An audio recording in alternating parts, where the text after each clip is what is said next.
لله الحمد لله عدد خلقه ورضا نفسه وزنة عرشه ومداد كلماته والصلاة والسلام على صفوة رسله وخير خلقه محمد وآله وصحبه أما بعد فأعوذ بالله من الشيطان الرجيم بسم الله الرحمن الرحيم كما أرسلنا فيكم رسولا منكم يتلو عليكم آياتنا ويزكيكم ويعلمكم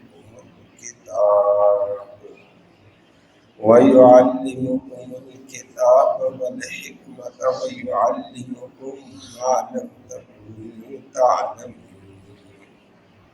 فاذكروني أذكركم واشكروا لي ولا تكفرون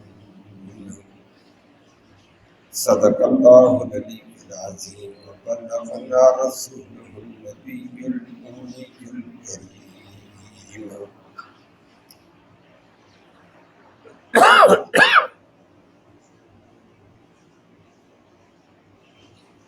قابل صد تکریم معزز سامعین کرام،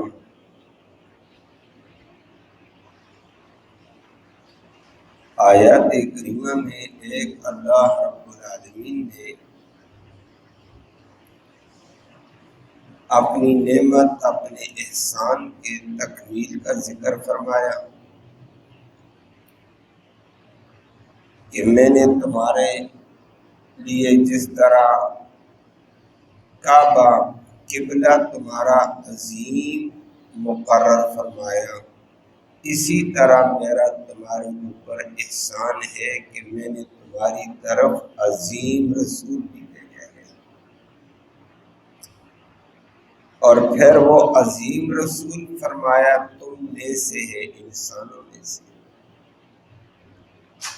کام اس کا کیا ہے؟ فرمایا وہ تمہیں ہماری آیتیں پڑھ پڑھ کر سنائے گا، الفاظ سمجھائے گا، اور وہ تمہارا تزکیہ کرے گا، اور وہ تمہیں قرآن کی تعلیم دے گا۔ نمبر 4 حکمت کی تعلیم دے گا۔ نمبر 5 فرمایا وہ تمہیں ایسی ایسی چیزیں سکھائے گا جو تم پہلے نہیں جانتے۔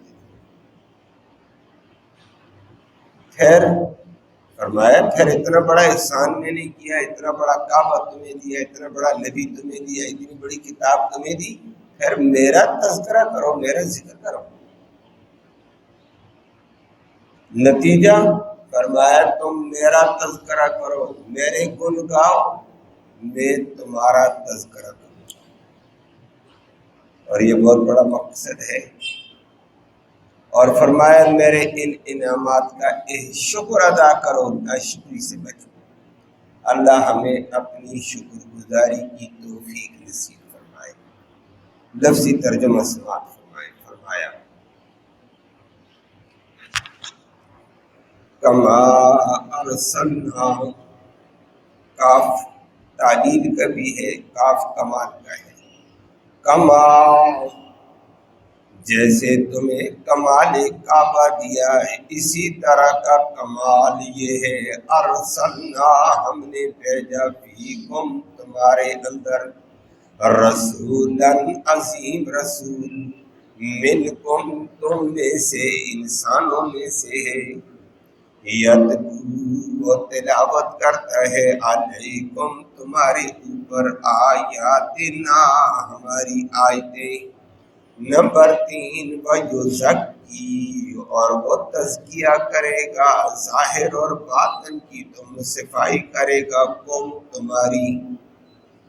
نمبر 3 وَيُعَلِّمُ، اور وہ تعلیم دے گا، قوم تمہیں، الکتاب، عظیم کتاب کی، عظیم کتاب قرآن، والحکمت، اور حکمت دانائی کی، سنت کی تعلیم دے گا، نمبر 5 وَيُعَلِّمْ، اور وہ تعلیم دے گا، سکھائے گا، کم تمہیں، ایسی ایسی باتیں لم تکونو، تم نہیں تھے، تعلمون، ان کو جاننے والے، تمہیں ایسی تعلیم دے گا جن باتوں کا تمہیں پتہ نہیں تھا۔ پھر فَاذْكُرُونِی، پھر میرا ذکر کرو، میری عظمت کے بول بولو، میرا تذکرہ کرو، اذکر، میں ذکر کروں گا، کم، تمہارا، واشکروا، اور شکر ادا کرو، لی، میرا، ولا تکفرون، اور ناشکری نہ کرو میری۔ اللہ ہمیں شکر گزاری کی، اپنے ذکر کی توفیق نصیب فرمائے۔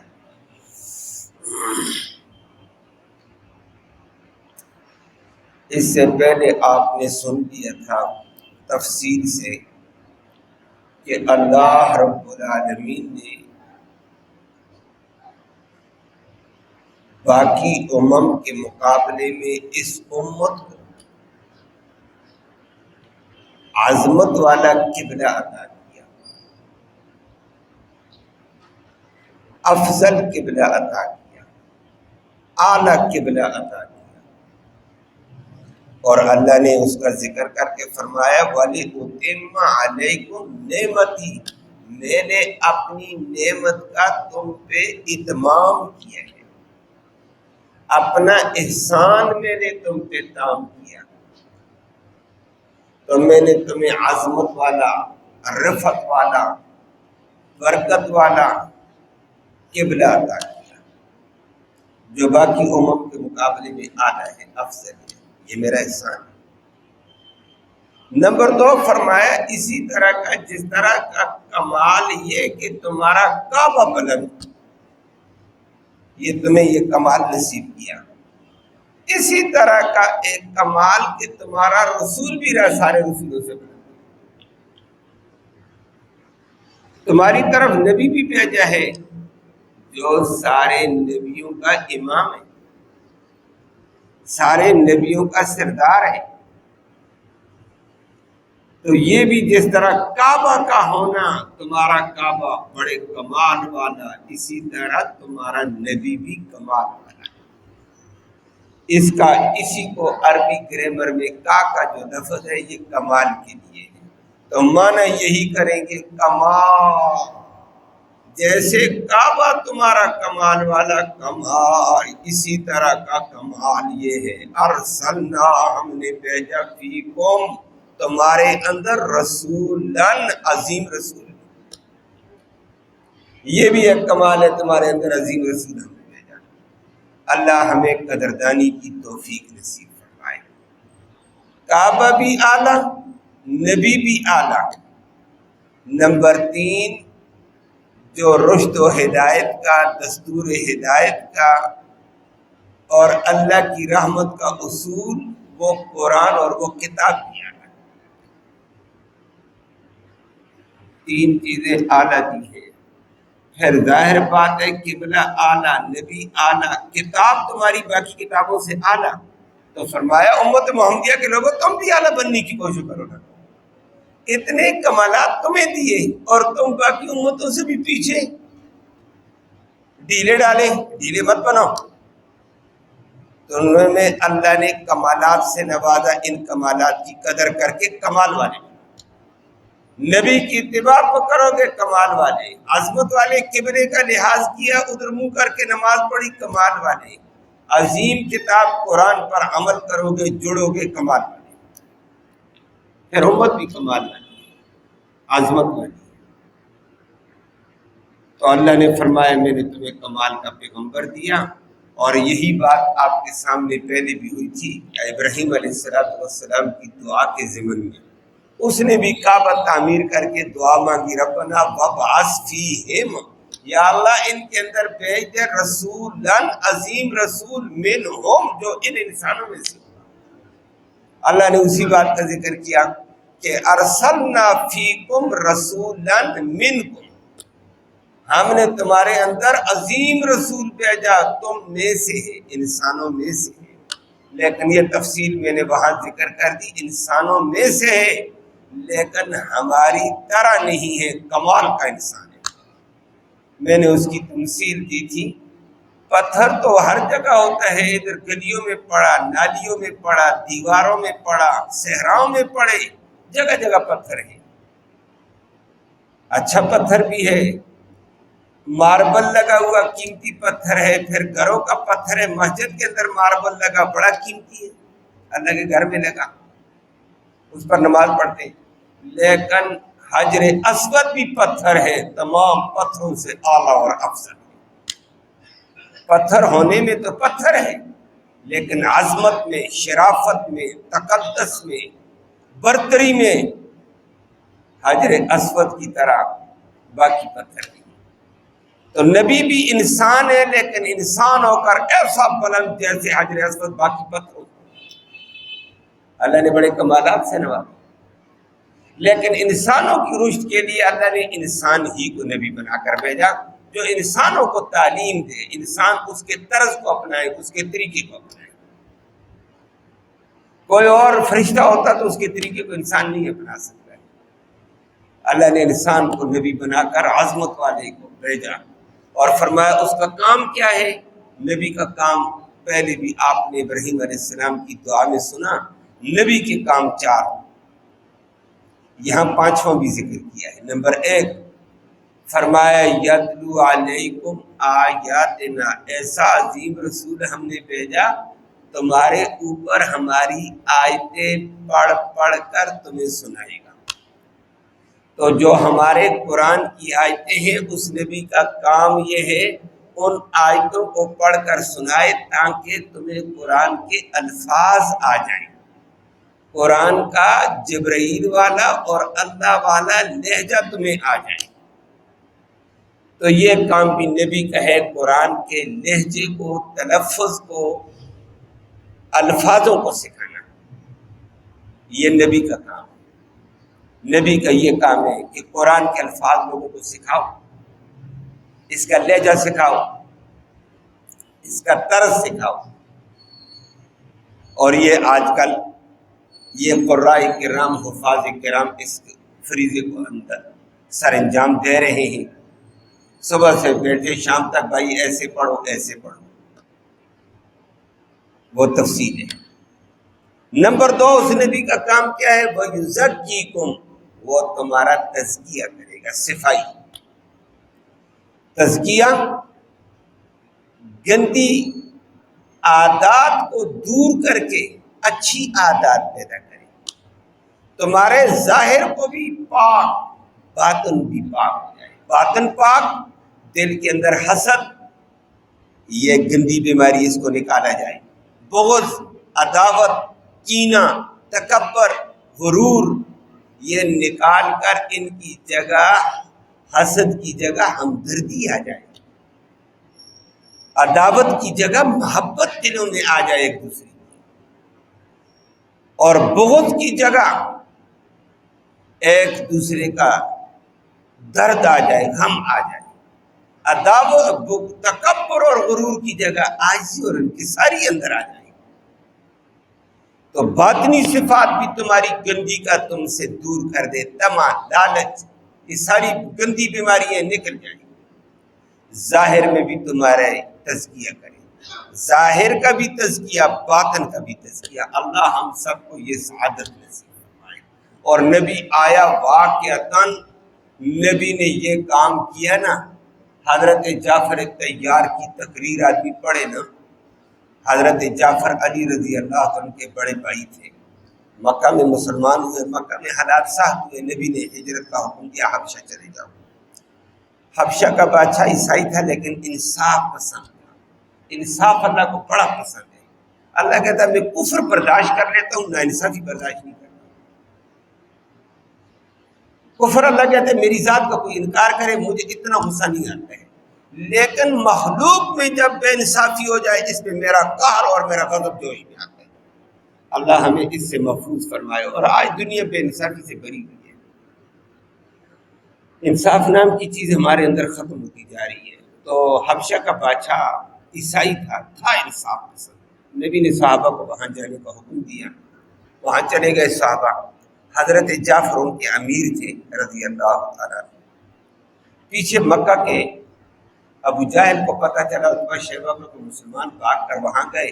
اس نے اپنی ٹیم بھیجی کہ یہ بڑے گستاخ لوگ ہیں، گمراہ لوگ ہیں، بے دین لوگ ہیں اور نیا دین والے لوگ ہیں، فتنے والے ہیں، فسادی ہیں، یہ فلاں ہیں، ان کو پکڑو، گرفتار کرو یا ہمارے حوالے کرو۔ پیچھے وہ لوگ چلے گئے، جا کر حبشہ کے بادشاہ سے بات کی۔ حبشہ کے بادشاہ نے ان کو بلایا، بھائی تمہاری یہ رپورٹ ہے، تم بڑے فسادی لوگ ہو، گڑبڑ والے ہو، فلاں ہو فلاں ہو۔ تو صحابہ سارے آئے، صحابہ کا امیر جعفر تیار تھا، کافر بھی بیٹھے ہوئے تھے مکہ والے، حبشہ کا بادشاہ بھی اپنے وزیروں مشیروں کے ساتھ بیٹھا ہوا تھا۔ جعفر تیار نے کہا جی بات سنو، ہم بت پرست تھے، بتوں کو پوجتے تھے، ہمارے اتنے گھٹیا تھے، خود بت بنا کر خود پوجنے لگ جاتے تھے، ہم پتھروں کو چومتے چاٹتے تھے، اتنے گھٹیا تھے، اور ہم قتل و غارت کرتے تھے، انسانوں کا خون بہاتے تھے، ظلم اور جور ہمارا شیوا تھا، شراب نوشی کو ہم فخر سمجھتے تھے، انسانوں کی عزت کو تباہ کرنا ہمارے لیے امتیاز تھا کہ بڑے ہم اچھے لوگ ہیں،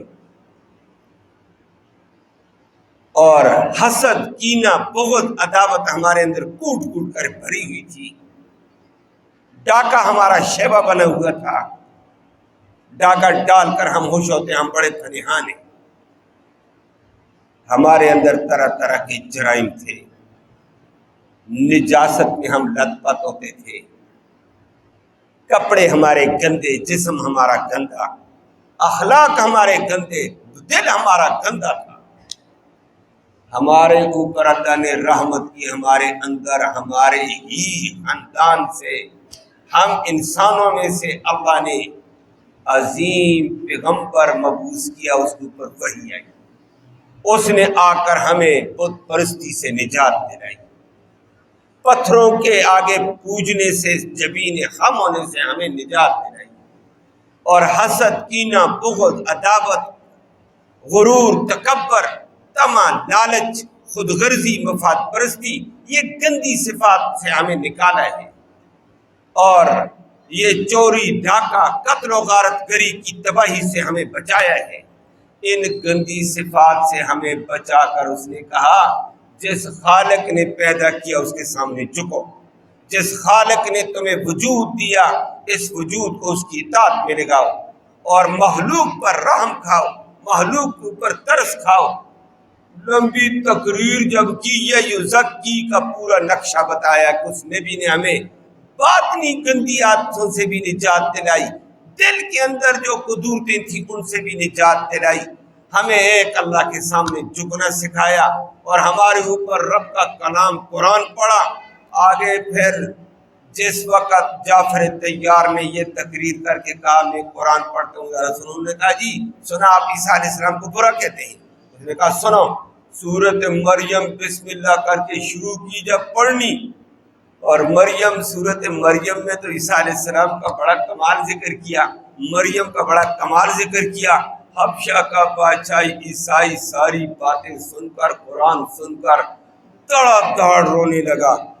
جعفر تیار جب قرآن کی سورت مریم کی 3 رکوع پڑھ کر سر اٹھا کر دیکھا بادشاہ کے آنسو جاری تھے، اور کہنے لگا خدا کی قسم تمہارا نبی عظیم ہے، جس نے انسانوں کو انسان بنایا ہے، جس نے انسانوں کو عزت دی ہے، پتھروں کے آگے جھکنے سے نکالا ہے، اور در در کا پجاری بننے سے بچا کر ایک در پہ لایا ہے، یہ عظمت والا بندہ ہے، اس نے انسانوں کو عظمت دی ہے، اور تمہیں لالچ سے، حرص سے نکال کر ہمدردی کا درس دیا، مودت کا درس دیا، محبت کا درس دیا، غم خوارگی کا درس دیا۔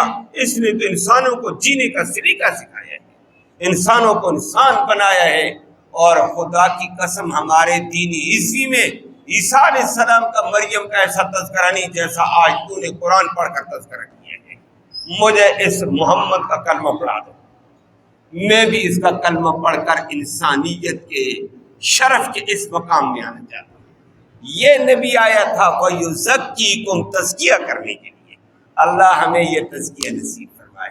نبی آیا تھا گندی صفات سے قوم کو بچانے کے لیے، قوم نبی کی تعلیمات سے نکلی، گندی صفات میں ڈوب گئی۔ آج ہمارے اندر وہ سارا گند آ گیا، حسد ہے، بغض ہے، عداوت ہے، کینہ ہے، مفاد پرستی ہے، غرض پرستی ہے، طمع ہے، لالچ ہے، تکبر ہے، غرور ہے۔ کون سی مرض ہمارے اندر نہیں ہے دلوں؟ اور باہر قتل و غارت، ناانصافی، دوسروں کا حق تلف کرنا، قتل و غارت گری، اور دوسروں کی عزت سے کھیلنا، انسانوں کو انسان نہ سمجھنا، بات بات پہ لڑائی، بات بات پہ دنگا فساد، گالی گلوچ، ساری بیماریاں ہمارے اندر ظاہری باطنی موجود ہیں۔ اللہ ہمیں سچے نبی کی تعلیمات کے مطابق چلنا نصیب فرمائے۔ اس نبی نے یہ کام کیا، وہ یزکیکم، اللہ نے فرمایا میرا نبی آئے گا تزکیہ کرے گا، قرآن کا لہجہ تمہیں سکھائے گا، تمہارا تزکیہ کرے گا، اور تزکیہ آج پھر قرآن کے ساتھ حدیث کی مجلس سے جڑنے سے اللہ نصیب کرے گا کہ یہ گندی صفات اندر سے نکلی۔ جعفر طیار کی تقریر سن کر ہم حبشہ کا بادشاہ مسلمان ہوا، قرآن نے اس کا ایک آگے 7ویں پارے میں تذکرہ بھی کیا ہے، تعریف کی، اور یہ وہی بادشاہ ہے جس کا بعد میں نبی نے غائبانہ جنازہ پڑھا ہے۔ تاریخ پوری کے اندر نبی کے 23 سالہ دور نبوت میں بڑے بڑے صحابہ دائیں بائیں شہید ہوئے ہیں، بڑے بڑے شہید ہوئے ہیں، لیکن نبی نے کسی کا غائبانہ جنازہ نہیں پڑھا۔ غائبانہ صرف اس عظیم انسان کا پڑھا ہے۔ اس نے نبی کا کلمہ پڑھ کر مسلمانوں کا ایسا دفاع کیا جس کی کوئی حد نہیں تھی۔ اس کی خصوصیت ہے غائبانہ جنازہ، باقی لوگوں کی غائبانہ جنازہ نہیں ہوتا ہے۔ ایسے ہم نے رسمن کہا چلو پڑھو جی پڑھو جی پڑھو، زور لگاتے ہیں۔ یہی جعفر طیار جس نے اس کو مسلمان کیا حبشہ کے بادشاہ کو، جعفر طیار موتا میں شہید ہوا، نبی نے غائبانہ جنازہ نہیں پڑھا اس کا۔ غائبانہ جنازہ یہ خصوصیت ہے حبشہ کے بادشاہ کی، بس باقی نہیں ہے۔ باقی جنازہ میت حاضر ہوگی تو پڑھیں گے، میت حاضر نہیں ہو تو جنازہ نہیں ہے۔ جنازہ نام ہی میت کے حاضر ہونے کا ہے، میت موجود، دعا واسطے اس حاضر میت کے۔ جنازے میں کیا کہتے ہیں؟ یہی نہیں کہتے ہیں ثنا اللہ کے لیے، درود نبی کریم صلی اللہ علیہ وسلم کے لیے، دعا اس حاضر میت کے لیے، حاضر پیچھے امام صاحب کے۔ یہ حاضر میت ہوگی تو دعا کریں گے نا، میت ہی نہیں ہے تو کہتا میں جنازہ پڑھتا ہوں۔ آج کل یہ رسم پڑھ، آؤ جی غائبانہ جنازہ پڑھو، آؤ جی غائبانہ۔ او بابا، یہ غائبانہ جنازہ نبی نے اپنی بیٹی رقیہ کا نہیں پڑھا ہے۔ نبی بدر میں ہے، بدر کا فاتح بنا، رقیہ مدینہ میں فوت ہو گئی ہے۔ حضرت عثمان جنازہ پڑھ کر دفن کر رہے ہیں، نبی کو اطلاع ملی، نبی نے نہیں کہا صحابہ آؤ میری بیٹی کا جنازہ ہے غائبانہ پڑھتے ہیں، نہ بھائی، نبی کا دین اپناؤ۔ نبی نے کسی کو خصوصیت پہ رہنے دیا جائے، اس کو ہر آدمی کے لیے نہیں لیا جائے گا، یہ خصوصیت خاص لوگوں کی ہوتی ہے۔ تو یہ حبشہ کا وہ بادشاہ تھا، نبی کی تزکیے والے اوصاف اس نے جعفر طیار سے سنے، کلمہ پڑھا، یہ نبی کی خصوصیت۔ نمبر 2، تیسری بات نبی کا مقام کیا ہے، وَيُعَلِّمُكُمُ الْكِتَابَ، کہ نبی کا کام یہ تمہیں قرآن کی تعلیم دے۔ تعلیم قرآن یہ ہوگی، قرآن کا یہ لفظ ہے، یہ آیت ہے، اس کا یہ مطلب ہے، اس کا یہ مطلب ہے، اس کا یہ مطلب ہے۔ یہ نبی کا کام قرآن کی تفسیر کرنا، قرآن کی تشریح کرنا، قرآن کی تعلیم دینا، یہ نبی کا کام ہے۔ اللہ ہمیں ان کاموں سے جوڑے رکھے۔ یہ آپ بیٹھے ہوئے یہ نبی کے کام کا ایک حصہ زندہ کر رہے ہیں۔ قرآن کی ایک آیت ہوئی، 2 آیتیں، اس کی وضاحت ہو جاتی ہے۔ والحکمہ، نبی کا چوتھا کام ہے حدیث کی تعلیم دینا۔ 5واں کام اللہ نے بتایا، وَيُعَلِّمُكُم مَّا لَمْ تَكُونُوا تَعْلَمُونَ، نبی تمہیں وہ سکھائے گا جس کو تم نہیں جانتے۔ اللہ صحابہ سے پوچھا وہ کیا سکھایا؟ صحابہ کہتے تھے ہم وضو نہیں جانتے تھے، نبی نے سکھایا۔ ہم طہارت نہیں جانتے، نبی نے سکھائی۔ ہم غسل جنابت نہیں جانتے تھے، نبی نے سکھایا ہمیں۔ نماز ہم نہیں جانتے، نبی نے ہمیں سکھائی۔ اللہ کی رضا اور خوشنودی کے کام ہم نہیں جانتے، نبی نے سکھایا۔ جنت کا راستہ ہم نہیں جانتے، نبی نے سکھایا۔ جہنم سے بچنے کا ہمیں نہیں پتا تھا، نبی نے سکھایا۔ فرمایا نبی کا یہ کام ہے وَيُعَلِّمُكُم مَّا لَمْ تَكُونُوا تَعْلَمُونَ، تمہیں وہ سکھائے گا جس کا تمہیں نہیں پتا ہے، جنت اور جہنم کی منازل سمجھائے گا تمہیں، اور عالم برزخ سمجھائے گا تمہیں، انسانوں کی عظمت کے راز سمجھائے گا تمہیں، وَيُعَلِّمُكُم مَّا لَمْ تَكُونُوا تَعْلَمُونَ۔ آخر میں پھر فرمایا فَاذْكُرُونِي، او خدا کے بندو پھر میرا ذکر تو کرو۔ رب کہتا ہے نکابہ تمہارا اعلیٰ، کتاب تمہاری اعلیٰ، نبی تمہارا اعلیٰ، کیسا نبی تمہیں دیا؟ فَاذْكُرُونِي، پھر میرا ذکر کرو، میرا تذکرہ کرو۔ میرا ذکر زبان سے بھی ہوتا ہے، اور بہترین ذکر ہے زبان سے اللہ کی عظمت بولنا، اللہ کی ثنا کرنا، اللہ کی حمد کرنا، الحمدللہ، سبحان اللہ، لا الہ الا اللہ، واللہ اکبر۔ جو ذکر بھی کیا جائے زبان سے، دل سے بھی ذکر ہوتا ہے، دل کو متوجہ اللہ کی طرف کر کے دل میں اللہ کی عظمت کو یاد کرنا، اللہ کے احسانوں کو یاد کرنا، تو نے یہ کیا، تو نے یہ کیا، یہ ذکر ہے۔ اور کبھی کبھی اپنی کمزوری کا ذکر کرنا، یا اللہ تیرے انعامات اتنے، میری اطاعت بڑی کمزور ہے، فرمایا اس کا یہ ذکر ہے۔ تو ذکر زبان سے بھی ہے، ذکر دل سے بھی ہے، دل میں اللہ کی عظمت کو ذکر لانا، اللہ کے احسانوں کو لانا، اور اپنی کمزوریوں کو پیش کرنا، یہ ذکر ہے، اللہ کی عظمت ہے۔ روحانی ذکر بھی ہوتا ہے، فرمایا ذکر کرو۔ اور پھر نبی صلی اللہ علیہ وسلم سے پوچھا، فرمایا سب سے بہترین ذکر قرآن، سب سے بہترین ذکر قرآن۔ اور اللہ اس کا خود کہتا ہے اِنَّا نَحْنُ نَزَّلْنَا الذِّكْرَ، یہ ذکر کو میں نے اتارا ہے، وَإِنَّا لَهُ لَحَافِظُونَ، قیامت تک اس کی حفاظت بھی ہم کریں گے۔ اس کو ذکر کہا ہے، یہ قرآن ذکر ہے۔ قرآن میں اللہ کا بول آتا ہے، اللہ کی عظمت آتی ہے، اللہ کی تعریف آتی ہے، اللہ کے احکام آتے ہیں، اللہ کی باتیں آتی ہیں، کتنا بڑا ذکر ہے۔ فرمایا تم یہ ذکر کرو گے، نتیجہ کیا ہوگا؟ اذکرکم، میں بھی تمہارا تذکرہ کروں گا۔ اللہ اکبر، بہت بڑا فائدہ۔ ہم جیسے گٹیا اور ہم اس کا ذکر کریں، اس کا قرآن پڑھیں، اس کی حمد و ثنا کریں، وہ ہمارا نام ہی لے لے، بڑی بات ہے۔ اذکرکم کہ اللہ کہتا میں بھی ذکر کروں گا، اللہ ہمارا نام لے گا، اللہ ان کا ہمارا نام لینا بڑی بات ہے بھائی۔ اللہ اکبر، اللہ اکبر۔ حدیث میں آتا ہے، ابی بن کعب کی روایت ہے، ابی بن کعب بیٹھی ہوئی، صحابہ بھی بیٹھی ہوئی۔ ابی بن کعب بڑا قاری تھا، نبی کا شاگرد تھا۔ نبی نے ایک دفعہ ابی بن کعب کو کہا، ابی اقرأ علیہ، مجھے قرآن سناؤ۔ ابی نے آگے سے کہا، اللہ کے نبی اقرأ علیک وعلیک انزل، اور میں آپ کو قرآن پڑھا سناؤں، آپ پر تو قرآن اتارا گیا ہے، میں آپ کے سامنے قرآن پڑھوں، آپ کو سناؤں قرآن کو، میں بڑا قاری ہوں، میں کیا چاہوں گا آپ کے سامنے؟ آگے سے نبی صلی اللہ علیہ وسلم فرمایا، نہیں ابی آپ نے مجھے قرآن سنانا ہے۔ فرمایا اللہ امرنی، اللہ نے مجھے حکم دے دیا ہے کہ ابی کو کہو قرآن سنا۔ ابی بن کعب کے حواس پاتا کہ اللہ سمانی، اللہ نے میرا نام لے کر کہا ہے، میرا نام لیا۔ نبی صلی اللہ علیہ وسلم فرمایا اللہ سماک، اللہ نے آپ کا نام لیا کہ ابی کو کہو قرآن پڑھ۔ نبی تو سن، ابی نے قرآن کیا پڑھنا تھا، ابی کی آنکھوں سے آنسو جائے، رونے لگا، کہنے لگا میں اس قابل ہوں کہ اللہ میرا نام لے لے۔ اور پھر تھوڑا خاموش ہو کر کہنے لگا، نبی میں کچھ بھی نہیں تھا، ہم مکہ کے گرے پڑے لوگ تھے، ہم شرک میں ڈوبے ہوئے تھے، یہ آپ کی وجہ سے ہمیں یہ سعادت ملی، قرآن کی وجہ سے ملی ہے۔ ہم نے قرآن پڑھا، اللہ کا ذکر کیا، اللہ نے میرا نام آج پہ لے کر نبی کو بتا دیا کہ بھائی قرآن پڑھے، نبی تو سن۔ آج اللہ کے ہاں میرا نام آیا تو قرآن کی وجہ سے آ رہا ہے۔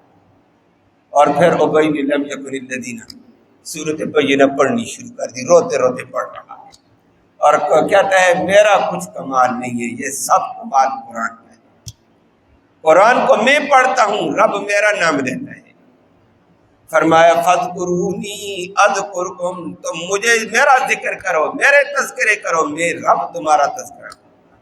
اور دوسری روایت میں بڑی تفصیل آئی ہے، فرمایا تم میرا ذکر مجلس میں کرو گے، یہ مجلس ہے، اللہ کے بول، اللہ کی عظمت بیان کرو، فرمایا میں اذکرکم، میں تمہارا ذکر کروں گا فی مجمع خیر منکم، تمہارے مجمع سے زیادہ اچھے مجمع فرشتوں میں، تم میرا ذکر کرو گے مجلس میں اچھی مجلس میں تمہارا ذکر کروں گا، تم فرش پہ مجھے یاد کرو، میں عرش پہ یاد کروں گا، تم انسانوں میں میرا تذکرہ کرو، میں فرشتوں میں تمہارا تذکرہ کروں گا۔ اللہ اکبر، فرمایا فذکرونی، تم میرا ذکر کرو، اذکرکم، میں اجر و ثواب میں تمہیں یاد کروں گا، میرے فلاں بندے کو اتنا بدلہ دے دو، فلاں کو اتنا دے دو، فلاں کو اتنا دے دو فرشتوں، میں عطاؤں میں تمہیں یاد رکھوں گا، میں اجر میں ثواب میں تمہیں یاد رکھوں گا۔ اللہ واشکروا لی ولا تکفرون، اور فرمایا میرا شکر ادا کرو، ناشکری سے بچو، اور شکر یہ کہ تمہیں قرآن ملا، شکر کرو تمہیں نبی عظیم ملا، شکر کرو کہ تمہیں قبلہ عظیم ملا، تمہیں دین عظیم ملا، تمہیں اللہ نے پیدا کر کے مسلمان بنایا، شکر کرو، ولا تکفرون، اور ناشکری نہ کرو، اللہ ہمیں ناشکری سے بچائے۔ اور شکر یہی بھی ہوتا ہے، زبان سے بھی شکر ہے، لیکن اللہ نے جو نعمت دی اس نعمت کو اللہ کے حکم کے مطابق صرف کرنے کا نام شکر ہے۔ نعمت قرآن دیا، قرآن کو پڑھو سیکھو، یہ شکر ہوگا۔ قرآن کو بند کر کے رکھ دیا اور کہتا ہے میرا شکر، نبی تمہیں دیا، نبی کی اتباع اور غلامی کرو، مال دیا، مال کو اللہ کے راستے میں خرچ کرو، یہ شکر ہوگا، یہ عملی شکر ہوا کرتا ہے۔ اللہ ہمیں دونوں طرح کے شکر کی توفیق نصیب فرمائے۔ اللہم صلی وسلم دائما ابدا علی حبیبک خیر الخلق۔ یا اللہ تو رحمت کے فیصلے فرما، کوتاہیوں کو معاف فرما، صغیرہ کبیرہ گناہوں کو معاف فرما، دونوں جہانوں کے اندر سرخروئی نصیب فرما، ذلت اور رسوائی سے محفوظ فرما، امن و سلامتی نصیب فرما، خیر و برکتیں عطا فرما۔ ہمارا بیٹھنا، یہ سننا سنانا اپنی جناب میں قبول فرما، سننے سنانے کا ایصال ثواب ہمارے اعزا اقارب جو دنیا سے چل بسے، یا اللہ ان کی روح پہ اس کا ثواب پہنچا دے۔ اس قرآن کی برکت اور رحمت کے طفیل بیماروں کو شفا نصیب فرما، یا اللہ اسپتالوں میں بیمار، گھروں میں بیمار سب کو شفا نصیب فرما، ان کے علاج کو ان کی شفا کا ذریعہ فرما، الرحم کا معاملہ ساری امت سے فرما دے، پریشان حالوں کی پریشانیاں دور فرما، ضرورت مندوں کی ضرورتیں غیب سے پوری فرما، بے روزگاروں کو بہتر روزگار نصیب فرما، روزگار والوں کے روزگار میں خیر و برکت رحمت نازل فرما، حلال کی روزی ہم سب کو وسعت والی، برکت والی، آسانی کے ساتھ نصیب فرما، حرام سے محفوظ فرما، مرتے وقت کلمہ ایمان نصیب فرما، آخرت میں اس قرآن کی، محمد کریم صلی اللہ علیہ وسلم کی شفاعت نصیب فرما۔ صلی اللہ تعالی علی خیر محمد۔